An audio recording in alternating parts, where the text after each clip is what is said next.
Hello and welcome back to asset guide YouTube channel. आज की इस वीडियो में एक और स्टेबल कॉइन से रिलेटेड अपडेट हम देखने वाले हैं और ये अपडेट है चाइना से। तो चाइना की एक बड़ी ई कॉमर्स वेबसाइट है जिसका नाम है alibaba.com। अलीबाबा को आप कंपेटिटर या कंपेटिटर मान सकते हो amazon.com का, क्योंकि चाइना में यूएस की वेबसाइट को या यूएस के प्रोडक्ट को कम तवज्जो देते हैं, वहाँ पर अपने खुद के ब्रांड पर वो काम करते हैं। तो अलीबाबा वहीं का एक ब्रांड है। अब बात कर लेते हैं कि चाइना जैसे बड़े देश में जहाँ क्रिप्टो करेंसी को एक तरीके से आप समझ सकते हैं कि बैन किया गया है। क्रिप्टो करेंसी में वो लेन देन नहीं करते, ऑफिशियल चीज़ें नहीं करते। और हालांकि ये भी इन्फॉर्मेशन आ रही है कि चाइना में उन्होंने अपना कॉइन, अपना क्रिप्टो वो डेवलप कर रहे हैं। तो चाइना जैसे देश में अगर अलीबाबा जैसी वेबसाइट क्रिप्टो करेंसी या स्टेबल कॉइन को डायरेक्ट पेमेंट एक्सेप्ट करे और उस पर मतलब ऐसी कंपनी के साथ पार्टनरशिप कर रही हैं या ऐसे बैंक के साथ टाई अप कर रहे हैं जो क्रिप्टो को लेन देन करते हैं, तो ये कैसा एक ग्लोबल रिवॉल्यूशन जैसी इन्फॉर्मेशन है। तो आज की इस वीडियो में हम जो अपडेट देख रहे हैं वो alibaba.com से आया है। मतलब अलीबाबा का है और cnbc.com वेबसाइट पर ये पब्लिश हुआ है। तो CNBC बिजनेस न्यूज़ पोर्टल है। इसमें आप देख सकते हैं Alibaba cross border arm plan AI subscription and stable coin like payment with JP Morgan. तो अलीबाबा जैसी वेबसाइट अब पेमेंट का लेन देन करने के लिए स्टेबल कॉइन जैसे पेमेंट सिस्टम को इंटीग्रेट कर रहे हैं। इसके लिए वो JP मॉर्गन से मदद ले रहे हैं। JP मॉर्गन बैंक है, यूएस का बड़ा बैंक है, और क्रॉस बॉर्डर के लिए ये AI सब्सक्रिप्शन भी लॉन्च कर रहे हैं। तो Alibaba plans to tokenization for payment for cross border transaction. जैसे amazon.com यूएस में यूज़ होता है, इंडिया में amazon.in होता है। तो amazon.in से आप प्रोडक्ट परचेज कर सकते हैं INR करेंसी के साथ।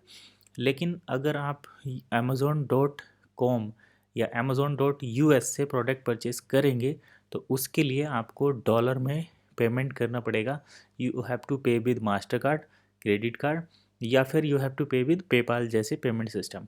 बट अब जो दूसरे ई कॉमर्स प्लेटफॉर्म हैं उनके लिए एक स्टेबल कॉइन का जो टोकनाइज सिस्टम है उससे ये बेनिफिट हुआ है कि अलीबाबा जैसे वेबसाइट जो केवल चाइना में ऑपरेट करती हैं, क्योंकि चाइनीज करेंसी में वहाँ के लेन देन होता है, उसको अगर आप इंडिया में भी यूज़ करेंगे, यूएस में यूज़ करेंगे, रसिया में यूज़ करेंगे, किसी भी कंट्री में अगर यूज़ करेंगे तो you can pay with tokenization system, यानी कि स्टेबल कॉइन से आप पेमेंट कर सकते हैं।